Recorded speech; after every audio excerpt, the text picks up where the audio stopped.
Welcome back, guys, to episode 39 of the JPS Podcast. And we have the podcast for himself, Eric Helms, aka Quelly, back on the show. And unfortunately, this time without his rival, Mike Israel. And today we're going to be talking to Eric in regards to all of the things that have changed the game for him and the 3DMJ team in the past 1 to 2 years, the questions he has and is currently seeking answers to, and the challenges he faces on a daily basis as a science communicator. So guys, without further ado, I present to you Quelly, Dr. Eric Helms. On the show, he's back. He's on his own this time. No Mike Israel, so we'll have to apologize to you all for that. But I'm sure that what we've got installed today is going to be extremely interesting for many of you, and I have no doubt that you'll learn a lot. So it's going to be a little bit different style of interview. We're not going to be talking about one topic in specific, but more broadly on some of the things that Eric is obviously doing with his practice, his research, and his cat. So very informal interview. I worded Eric up, and he's obviously taken that quite literally by bringing in some family members. So. Absolutely. How you doing? It's either this or he went around meowing and ruining the interview. So, how you doing, man? I'm doing well. Thanks for having me back. And just to let everyone know, we were gonna have Mike, but he clearly was too afraid to show up after being severely wrecked on the last 3 podcasts we appeared together on. So, need rest and recovery, I suppose. Fatigue management. He's overreached. Absolutely. Yeah. He was. He reached his ERV. So, Eric, what I wanted to talk to you today about was some of the things that you feel have changed the game for your practice and the guys at 3DMJ over the past 12 months, and to have you share with listeners what some of the things you're doing now are in relation to training, nutrition, just the general approach that you guys take that's vastly different from, say, 12 months or 2 years ago, and why. Yeah, I think there's different categories for what's changed the game for us. There's stuff around science that might be interesting to some of the nerdy people. There's stuff around technology, and then there's stuff around also like just coaching philosophy, I would say. So, yeah, I would say probably the biggest game changers and aha moments in the science realm would be the work that has become abundantly clear now that hypertrophy can occur with almost any load. I think there was a recent paper that Brad Schoenfeld was just sharing this week, showing that 20% of 1RM when you match volume might not actually result in the same amount of hypertrophy if you match that volume to like 40, 60, and 80% of 1RM. That said, it still might be the same if you trained to failure and did the same number of sets. I haven't looked at the full text, but anyway. So the overall finding that load is not quite a critical determinant for hypertrophy, and that more so it's the intensity of effort rather than the intensity of load that you need to focus on, I think has opened up a lot of things for us. I remember in a seminar we did back in 2010, I said something, and Brad's repeated it as well, that if you're not doing at least 60% of 1RM, it's probably not doing anything, And that was based on old like EMG-based research and some limited data. And now that we have what I would say is a scientific consensus around the fact that it really comes down to effort and volume, that's really opened the doors for us to be more in line with client preferences, to have more tools at our disposal when someone has joint pain, to program in ways where you can match up movements better with different rep ranges, instead of feeling like, we got to figure out some way to go heavy on everything at some point in our training, et cetera, et cetera. So I would say that that's been a pretty decent game changer. And in the same realm is using blood flow restriction training around injuries with athletes. That's been huge. One client of Jeff's who has tremendous leg development wasn't able to squat or deadlift for an entire contest prep and was basically only doing blood flow restricted isolation work, and you would not know when they got on stage. So I think those two things have really cemented our like experience there and understanding around it. So I think that's been good primarily for like injury management, joint pain management, and giving a little more client preferences to people without sacrificing any kind of optimality. That's the science realm. As far as the logistics realm, man, things have changed a lot. Like, there was a time when we weren't using Skype at all. When we didn't even have a Skype program with our athletes. There was a time when I remember we would have to occasionally send. I think there's like an open access version of Excel, because some people couldn't download the Excel sheets. And now for most people, we just use Google Sheets, so that anyone can just look at it, change it in real time. So yeah, and then the speed of uploads and the ubiquity of cell phones has definitely changed our coaching business. We used to basically have, when we first got someone who applied, we would call them back on a telephone, and we would talk to them about our services. And then if they were interested, we would email them back, do the PayPal thing, that's still the same, and then get after it via email and occasionally have calls.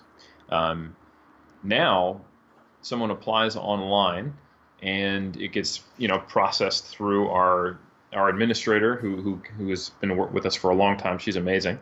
Shout out to Melissa. And she kind of helps people funnel into the right coaching path, either Skype or week to week. And when I get a coaching report now, it's not just an email page. It is, here's a link to my unlisted YouTube video where I'm talking to the camera telling you how my week went. Here's a link to my Google Sheet showing all my progress.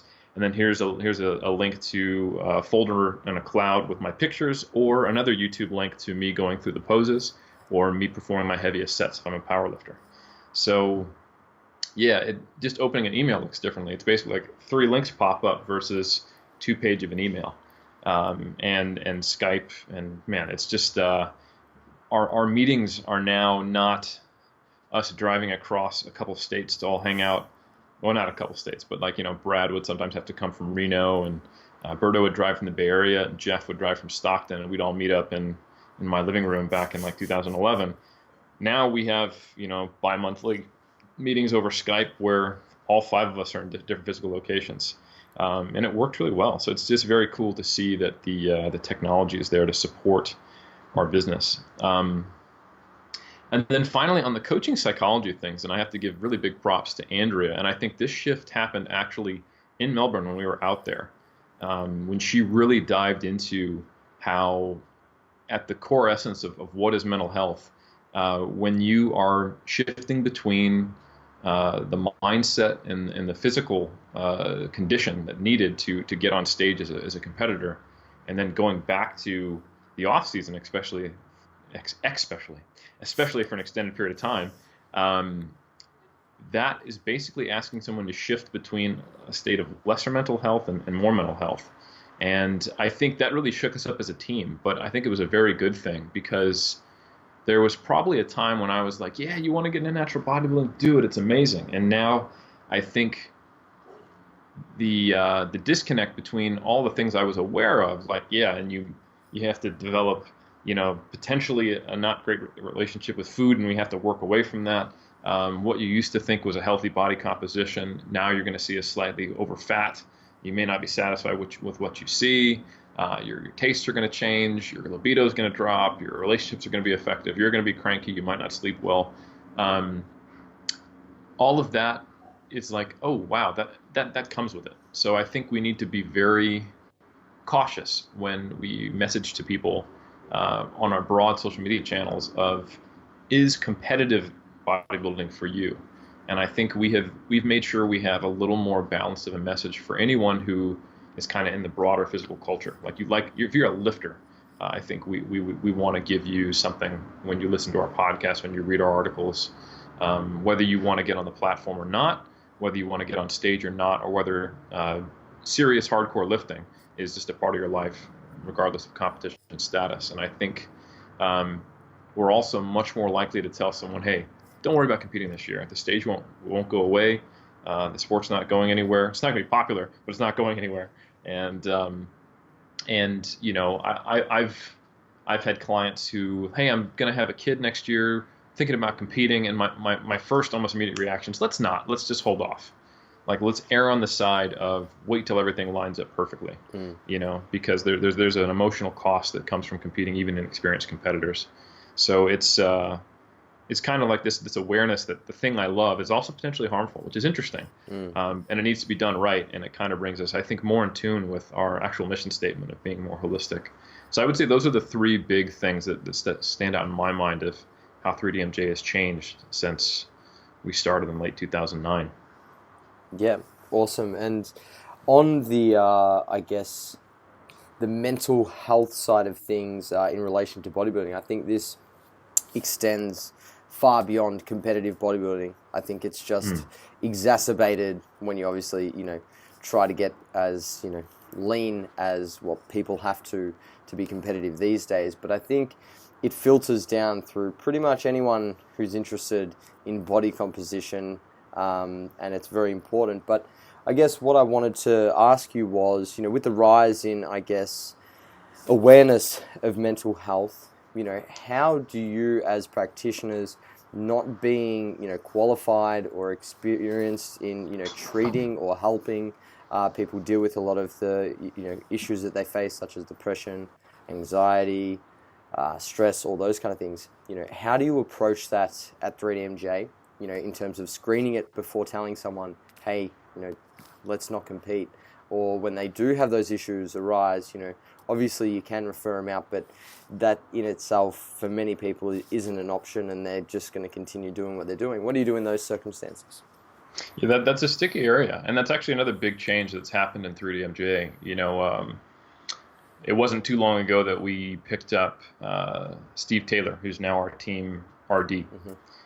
So he has some experience with the more clinical side of nutrition, and then we also had developed a relationship with Amanda Rizzo, who is a mental health counselor and very interested in the physique culture herself, and she's she does a lot of work for the team behind the scenes. So we're very fortunate to have both Amanda and Steve, and to get their perspectives and to have them involved.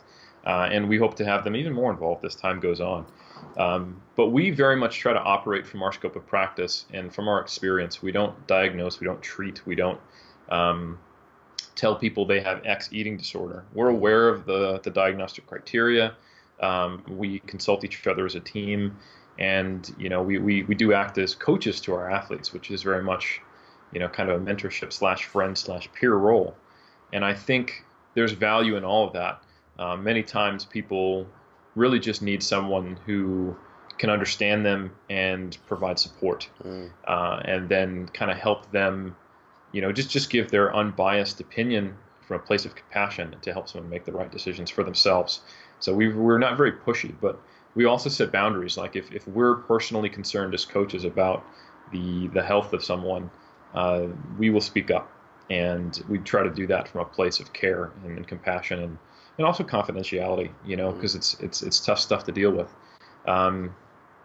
But like you said, we also know that sometimes if we say something like, hey, I'd really feel much more comfortable if we worked in concert with a dietitian or a mental health counselor, they might go, no thanks, I'll just do this on my own anyway, and do it probably even less safely.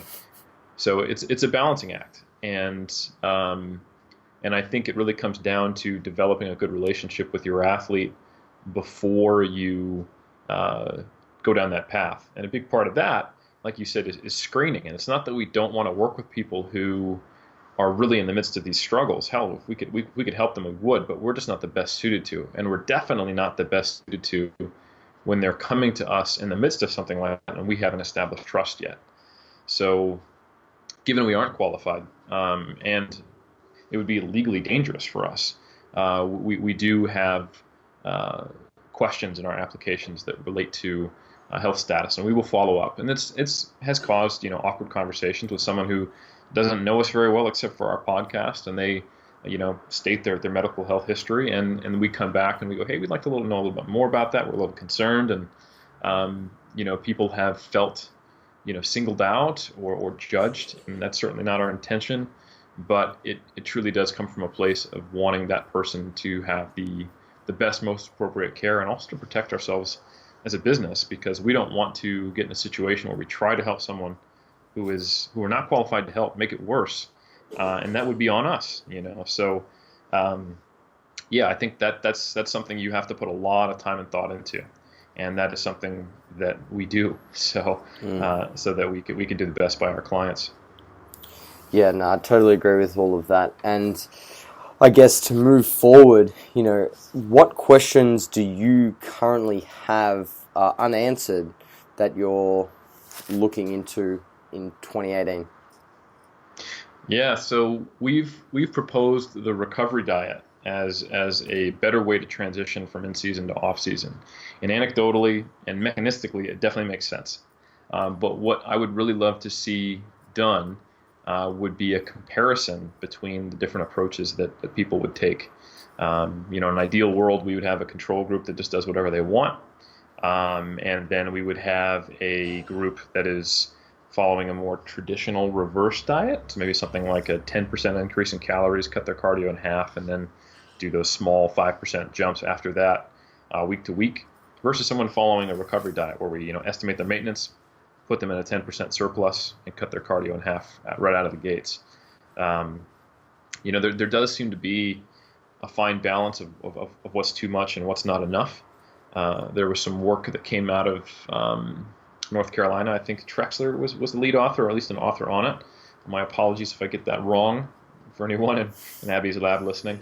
But they looked at the overfeeding period after a competition, and they found that there was actually a relationship between them. Like the more you ate, the more it suppressed testosterone and kind of had this binge eating effect. So there was a downside to way overdoing it and eating too much and gaining too much body fat.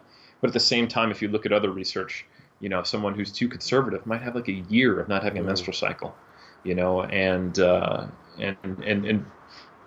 so I think it's that kind of Goldilocks zone we want to find where the person needs to be not still restricted, not still in a deficit, putting some body fat and lean tissue back on, but not so quickly that it causes additional mental stress. Because hell, seeing yourself just dissipate into a fat mess is just as equally painful as being further restricted after a competition, but just in different ways. So I think investigating that would be really, really useful, and very preliminary stages, but there may be some work coming out of Bill Campbell's lab in the future looking at that, which is exciting. That's very cool. Yeah, there is a huge individual response to obviously how people come out of a show, and that is a question that I'd probably like to know more about, because the recovery diet, it seems to work, but it's very hard to control. It's very hard to control when you semi-starve someone. So that is definitely interesting. And I guess, what are the things that you've changed your opinion on over the last year or two? Has there been anything that you've said, or written about, or content you've created, or just opinions that you've had and kept to yourself that now you think, oh shit, I was wrong? Oh no, man! I've changed my mind on a fair amount of things, and I typically don't keep it to myself when I'm wrong. So here's one that came up in a conversation with, I think, Mike Israetel on a podcast recently. It's been so many times I just can't ever I can't just dissect them all. But we used to promote the idea that if you can maintain your loads in training, even if you can't keep the same number of reps, that's going to be a better indicator of whether or not you can keep your muscle mass during a diet. And I think that's kind of right. Like if indeed your strength does maintain during a contest prep, that's probably a good indicator that you haven't lost size. However, the best way to do that, and the best way to maintain size, is not necessarily to drop your volume and train for strength while dieting. I think, in fact, you could lose muscle and get better at neurological adaptations, maintain strength, but actually have lost some muscle mass. It's pretty damn firm right now that we know the biggest variable related to hypertrophy and training is the total amount of work and appropriate effort you do. So I think it's this kind of catch-22 where we now know how dieting makes you lose muscle. So in overweight individuals, what basically happens is that the muscle protein synthesis response to training is suppressed. In lean individuals, you get hit on both ends. You see an increase in muscle protein breakdown and a suppression of muscle protein synthesis. So, you could basically think, oh, well, I just need to train more since each unit of training suppress muscle protein synthesis. However, your recovery is also hindered. So you can't without it being detrimental and making the situation even worse. So I think that the closest solution we can have to that is trying to be a little more reactive, but still objective about how you approach training volume. And I don't think you should come out of the gates and just cut it. I think that will actually make you lose more muscle. You might feel better on the diet. You might be a little more recovered, but that'll come at a cost. So I think that's an appropriate thing to do if you're a non-bodybuilding competitor doing a shortcut. Because, yeah, sure, you lose a pound for over 4 to 6 weeks and you get back at it and it's fine. But for a competitor, your diet has to end with you getting on stage, Even an off-season powerlifter, I could see cut your volume in half, diet for 6 weeks, hit your weight class, and then bring your food back up and bring your volume back up and come in and then just do a water cut and you're solid. But yeah, the bodybuilder is in a unique position where you can't really get away from the diet, or at least being at very low body fat before getting on stage. And you can only bring your calories up so much before you lose that level of body fat, which to some degree is an independent stressor. So you have to kind of thread the needle a bit more. So, I previously we would have had the recommendation of just drop your volume in a third basically and go with your prep and then cut from there. But now it's more like probably don't change anything for a couple months except maybe make their deloads more regular and use a little more auto regulation. And then there will come a point where you don't have a choice, and the best option, even though it's not ideal, you have to rob Peter to pay Paul, is to drop volume, to cut some sets back on the more fatiguing exercises like a squat and a deadlift. So I think that's something we've changed our opinion on. Another one, going back to the whole, 60% of 1RM minimum load required, we've definitely changed our opinion on that. Another one would be, I have stated that changes within the normal physiological range of testosterone or variations within it don't make a big difference in terms of muscle gain. And that's like half untrue, half true. James Krieger just did a fantastic piece on this in Weightology, which I would recommend anyone to be a subscriber to. James is the absolute man. And it's interesting. The rate of muscle gain doesn't seem to be affected by your physiological testosterone level, but kind of like your baseline muscularity is. So it's not a huge difference. Like, it still doesn't make sense to take a testosterone booster. You need like a 100 nanogram per deciliter, if I got my measurements right there, to see like a 0.4 to 0.6 kg increase in your baseline muscle level on average. So that's not a lot. We're talking about a pound.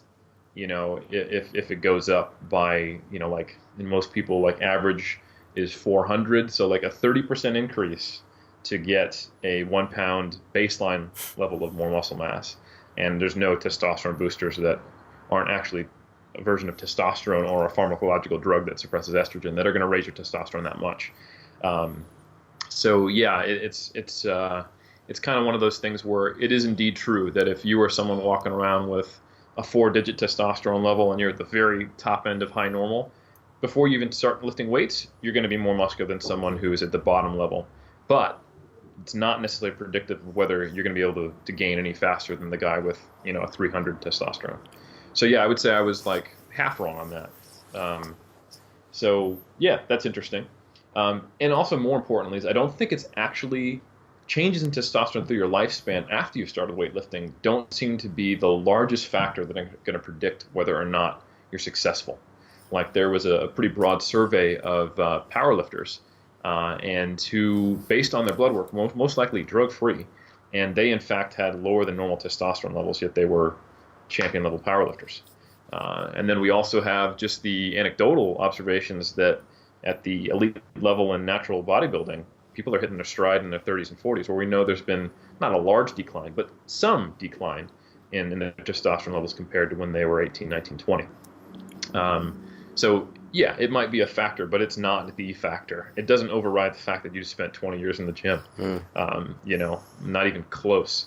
So yeah, those are all things that I would say my opinion is shifted on. Yeah. No, that was really good. I wanted to press further the auto-regulation or at least the manipulation of like training intensity and whatnot and volume. During dieting phases. You wrote a really good article on Stronger by Science, August, I think it was, last year, on autoregulation, what it is and what it isn't, and you spoke about how it's fast become the buzzword of the industry, and like people are, either using it as a means to go balls to the wall and just go off the program, or, in essence, to put it bluntly, be a little bitch and just get away from hard training. I wanted to speak on using autoregulation whilst you're dieting. Because this is, obviously I'm experiencing this right now. So this is where, I personally want to know, like, what are your recommendations, for when you're training through, fat loss phase and especially contest prep, on using autoregulation, and just, your thoughts on that.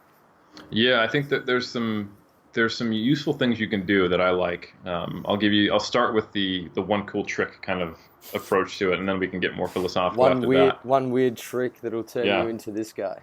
Yep, trainers will hate you. I really like the proposal of doing a single at a 7 or 8 or like 85% of 1RM on a compound lift to start off a session as a gauge of where's my shit at today, And if you know right from the start, like, oh my God, that 6 RM felt like a 3 RM, what that day should probably become. It should probably become an accessory work day, a bit of a pump work day. So you can basically combine the idea of assessing readiness with a flexible template of training.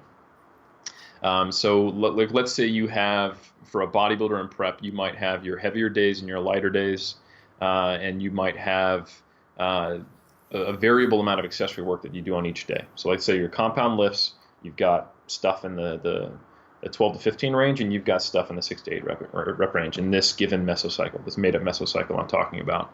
And then for your single joint accessory movements, you just have a list that you need to get done per week, and you got to hit them each twice.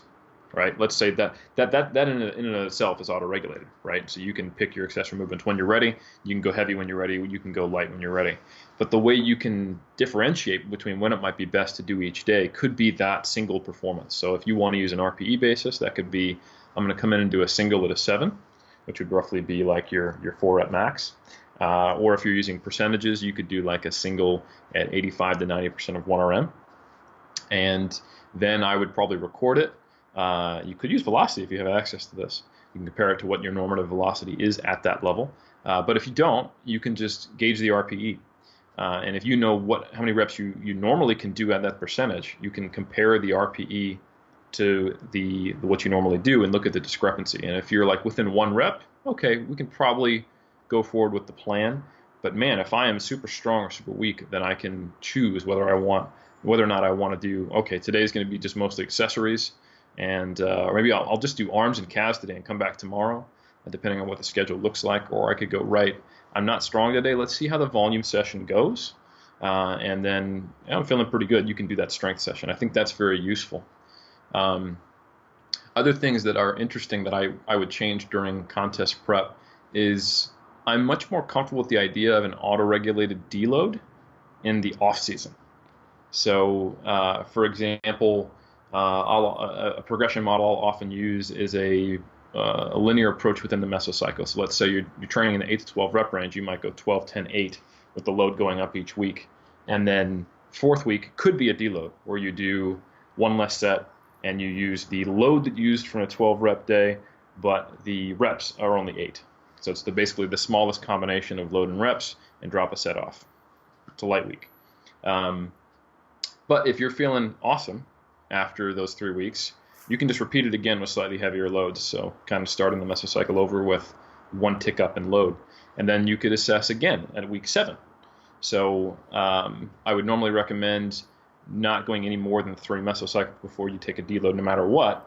But in the off season, you could gauge, do I need it after 3? Nope. Do I need it after 6? Nope. Do I need it after 9? Okay, no matter what, I'm going to take it. Or maybe I do need it after 6.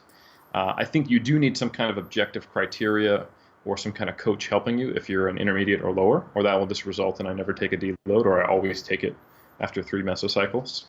But during prep, I would be like, you know what? No matter what, let's just take a deload every fourth week. Just because better safe than sorry. Things are it's prep. That's one of those things where I actually think having a rule-based system of deloads is should be in there. And I think that's probably why there's this perception that we deload too frequently in 3DMJ. I've heard people say that about me. And I think it's because they're often hearing feedback from our clients who most of the time, a lot of our clients are coming to us during prep.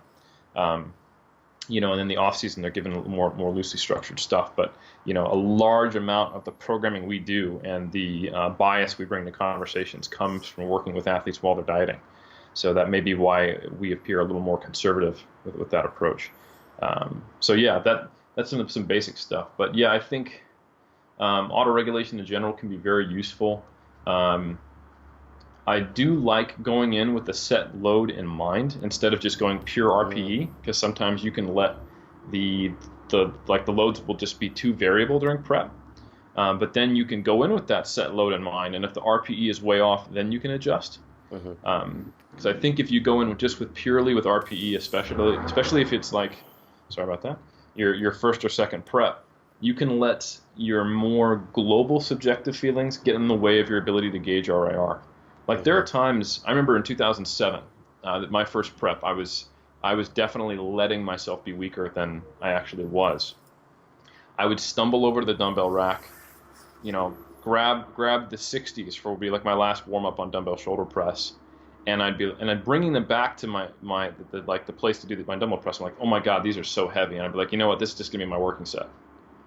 Before I even actually lifted it, Fast forward to 2009, I knew that was the case, and I'd seen Berto, zombie mode through it. The thing about zombies is, they slow down but they don't stop, kind of thing, and realize, maybe I feel terrible, but maybe my muscle's still capable of producing force here. There are times when I would just be sitting there looking like a dead person, sitting between sets of squats, and then I'd get up, and somehow I would hit sets of 5 with similar loads that I would hit in squats in the off season.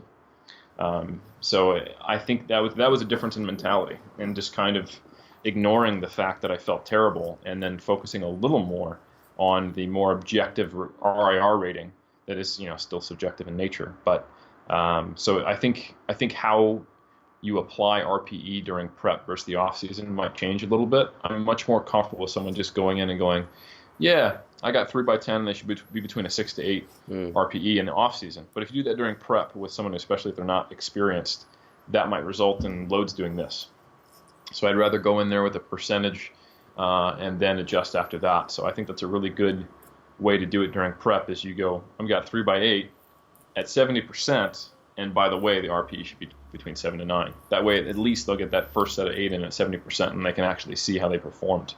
And they kind of have to do it, And yeah, if it's a 10 RPE, then great, we know to go down. But it might not be, even though you feel like it'll be a 12 RPE, Yeah, that's a huge one. I really like all of those points, and I'll be putting them to good use, man. Believe me.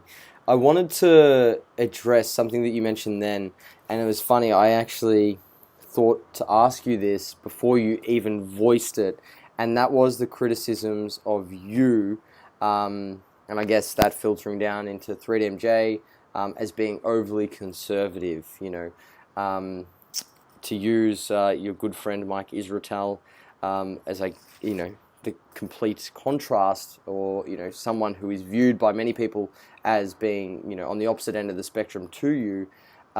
He's very aggressive, assertive in terms of his approach to training. It's get results and be as jacked and fucking shredded as humanly possible. The rest is fluff. Versus you having a more delicate and, as you mentioned, conservative approach. I guess why is that the case? If you could think on a really deep level and explain to people why, besides obviously working with people in a contest prep, why you feel, or where this conservative nature towards training has stemmed from, like whether it's past injuries, your experiences, what do you think has molded you to be more holistic and I guess considerate in how you approach training and nutrition? Well, obviously, I'm going to be speaking from my own bias, and what I think I do is the best way to do it, or I wouldn't do it that way. Yeah. But I'm also aware that it may not be the best way to do it, given that I'm only one person, and I've only seen the clients I've trained with, and I only have my experience and those of our collective athletes at 3DMJ. But I think the perspective comes from the fact that the primary binding characteristics of bodybuilders is hard work. And that very basic feeling in nature is something I had as well. Like when I had a nickname, it wasn't a great nickname, but it's a cool nickname. And what it was in my early days, it was the Relentless Warrior. That's Jeff Alberts called me that, and it kind of it's so unoriginal, Jeff. It was 2009. You know, things were, it's a different time. You know, like don't judge the old folks. But myself and I was known as a hardworking bodybuilder among bodybuilders. And you know, I came up following Lane Norton, and that was kind of the ethos I fell in line with. I wasn't known as the conservative thinker. You know, that wasn't my that wasn't my nickname. Never has been. And like my very first workout, I threw up after a leg day and injured my back, and that's when I knew I loved bodybuilding. And that's kind of been like I've always come at this with that being at the core of things. So I've seen that to get success, I've had to moderate that. Sometime in around 2006 or 7, even in 2008, I would say, I think the thing that was holding me back was having that unrestricted effort, intensity, and aggressiveness in the gym. I look back on a log of my 2007 prep. My old training partner, good friend of mine, Adam Rpe, was calling me out basically because I did 36 sets on like a delts day. Like delts, 36 sets or so. It was like 20. The point is, it was well beyond 20 sets on a single day of delts, and I was somehow trying to rationalize that as being acceptable. And it wasn't, and it was probably actually doing more harm than good based on what we know now. And like for the most of my career, I would only try to find splits that worked if I could train 6 days a week, you know. Because there wasn't anyone in bodybuilding who was saying you shouldn't take at least one off day. So I would just filter whatever messages I could find that resulted in me being able to train as much and as hard as I possibly could, you know. And I called myself a power builder mainly because I like to train heavy with high volume and to failure. So yeah, so I'm going to say that's what I'm doing because it fits with my personality.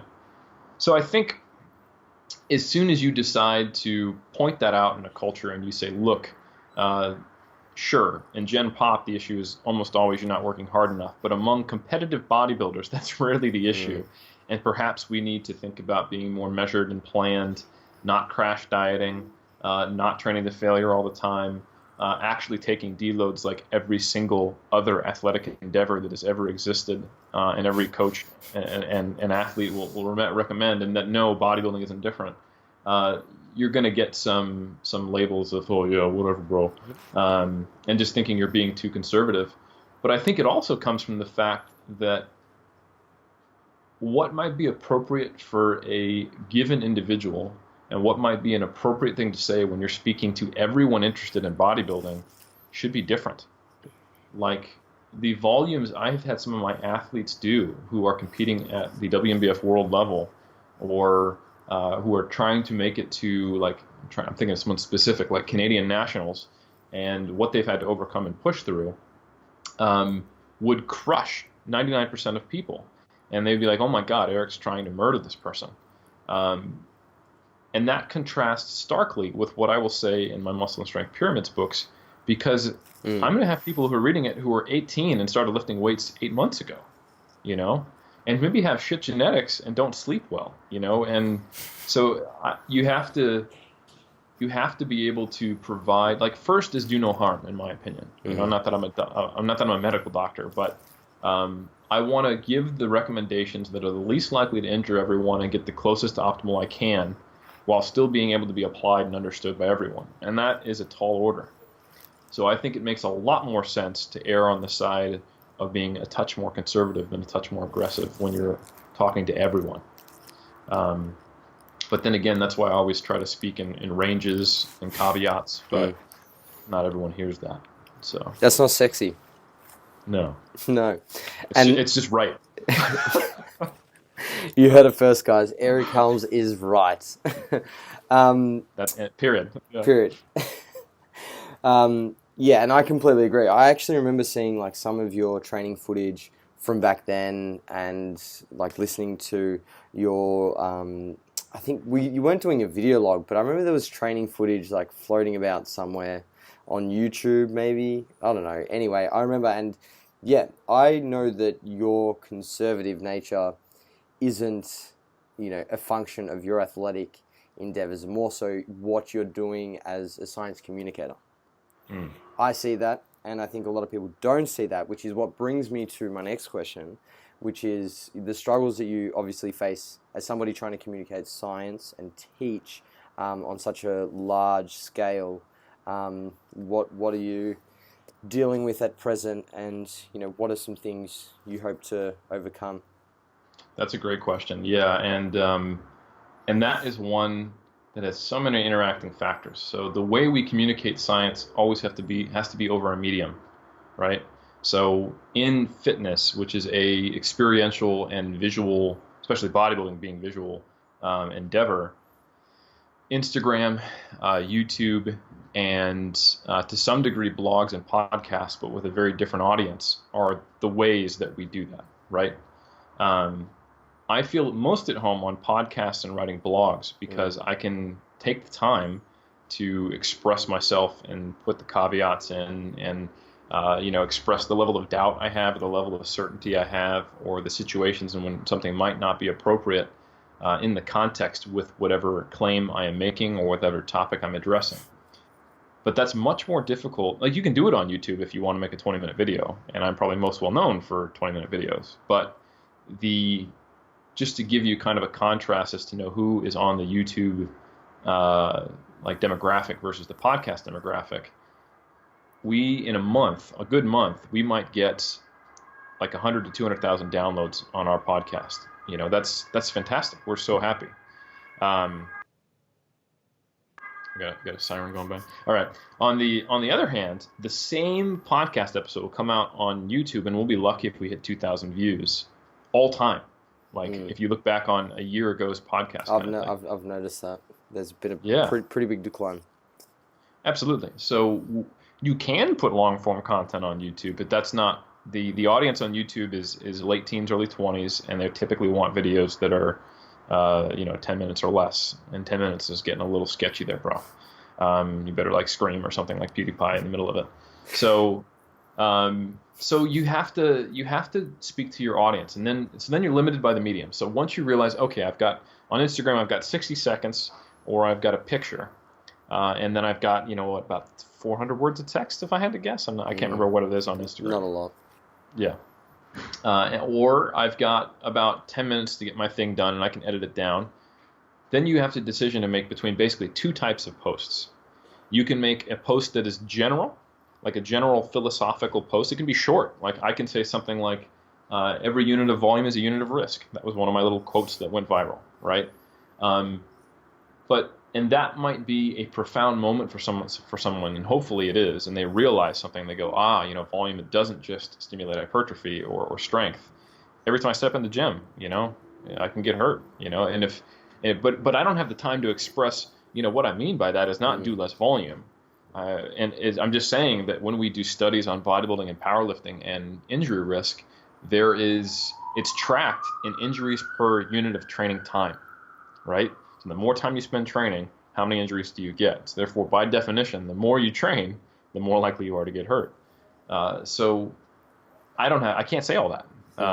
So I have a choice. I can make a general post that might be a light bulb moment that isn't actually that informative to someone. It might change their mindset, but it's not going to have a direct impact on what do they do next time they open their fridge or they step their foot in the gym. Or I can make a specific post that tells someone, do this, but then it's more likely to be misunderstood. So, for example, I can make a post about seal rows, which I just did. I was just thinking about your good mornings, your seal rows, all the specific content. Yep. Yeah, and I'd say that's as close to that's as close to a vacuum as I can get. Like giving exercise form tips without talking about programming or what it's better than or worse than, I won't be misunderstood, but people will definitely inject their own meaning into that, and that's just the risk. So like, I can post about a barbell row, and someone might think that I'm taking a shot at Dorian Yates, versus just saying like, no, the more you keep your torso parallel to the ground, the larger the range of motion through shoulder extension, therefore more stress on the lats. And don't cheat at the top and hump your hips into the bar when it's hardest, because that's when maximal tension is there. That's all I'm saying. I don't care who did what, So but that's as bad as it gets. So that might be a useful way to give specific advice. But again, it misses some things. They don't know how often should I barbell row, with what load. When should I do a barbell row versus seal row? Or does that seal row video mean that you shouldn't do barbell rows and I should only do seal rows? And not everyone has the astuteness to realize that, oh, he did a video on both barbell rows and seal rows. Clearly he did them both. Like, I don't just do exercises for Instagram. You know what I'm saying? Like, I'm an athlete. I'm going to videotape myself training, and if it works out that I can put it on Instagram, that's great. So yeah, like, you have to choose between whether or not you're doing a specific post that doesn't give enough general context, or a general post that doesn't give specific guidelines. And the only way to really bridge that gap is through much more nuanced content, like a book, or a research review, or stuff like that. And you have to have someone who's really willing to invest time in that. So I think that's always the biggest challenge, is that not everyone wants to invest the time and energy, or necessarily has the time and energy, or is at the stage in their understanding and experience with the sport. Well, that's actually going to be helpful to engage with your most in-depth explanatory content. So then you're kind of left with this realization that a huge part of your audience, regardless of whether you do a general post or a specific post, is not going to quite get it. So you just hope you can keep them around long enough, and you keep poking at the edges of uncertainty to get as many little bits to eventually connect for that person. And hopefully, if you hadn't been in their life, it would have been, or not in their life, but on their feed, I guess, that some of those understandings would have happened later, that you're actually accelerating their likelihood of understanding things, helping them make progress in their own fitness goals, and reducing their chance of getting hurt or burning out or getting too frustrated to continue.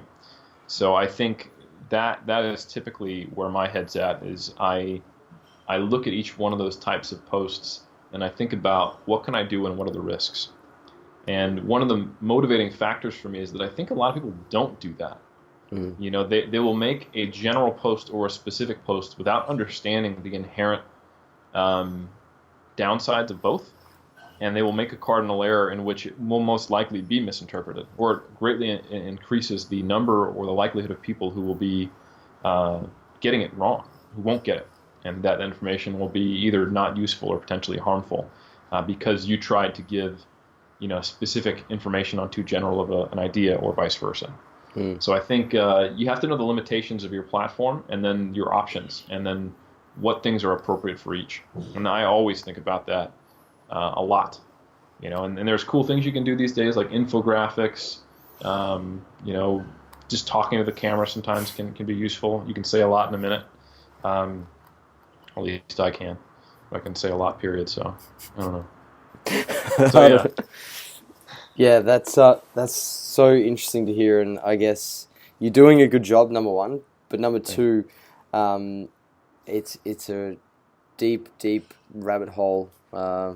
Being a fitness professional, or a science communicator, and trying to understand how to best evolve society's knowledge of something, because there's lots of information out there. I guess that this will probably be the final question, Eric. What is your advice for people who are digesting and disseminating all this information that's online, to actually be able to connect the dots between the information to better understand things? Like, obviously it takes time. Great question. And it is experience, making mistakes, those kind of things. But can you speak to that question? Absolutely. I think the reality of it these days, as much as we people will say stuff like, "Oh, I only read research," or don't use appeals to authority. is that the way we learn as humans and the way we've historically done it is through passing on traditions from person to person and through people we look up to, idols and leaders in different fields.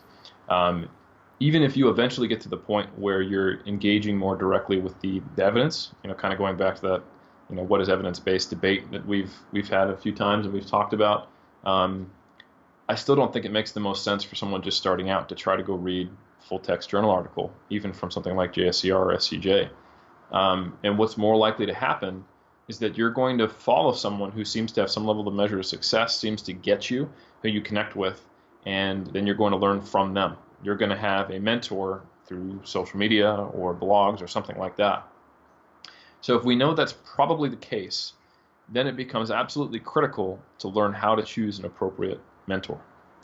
And I think there's a much lower bar in determining the trustworthiness of someone and the likelihood of that person to be right more than they're wrong based on evaluating them as a person. So the key traits I would look for in someone, if you want to follow them and you think they're quote unquote evidence-based, because there's a lot of people who think they're evidence-based and they maybe aren't that comfortable with the evidence, let's put it that way, is to make sure they're not speaking in hyperbole.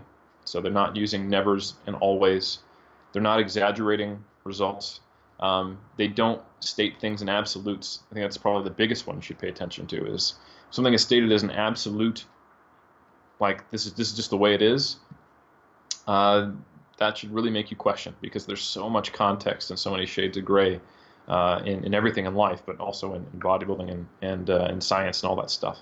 So you want to look for someone who changes their opinion, points out when they're wrong or right. When they're wrong, especially. Seems to value helping people more than digging their heels in and being correct. It's not about them being guru.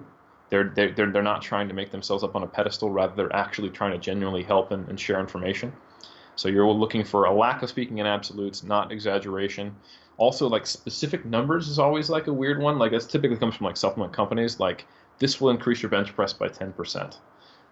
They're pretty much either making it up completely or they're citing just the mean from one study, the one study that does show it's beneficial. And they don't even understand how science works, right? You wouldn't tell everyone that they're going to have the average response, or we wouldn't need to calculate averages, right? It doesn't make any sense.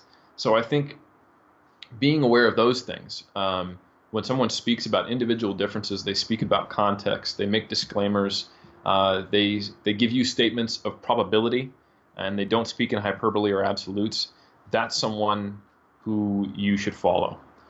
Someone who has the answer, someone who has a specific program. Like, I think it's very important for you as a person to realize the difference between, as a follower or trying to gain information, the difference between principles and systems. Okay, so everyone who's listening, this is very important. I'll probably write a blog post about this in the future.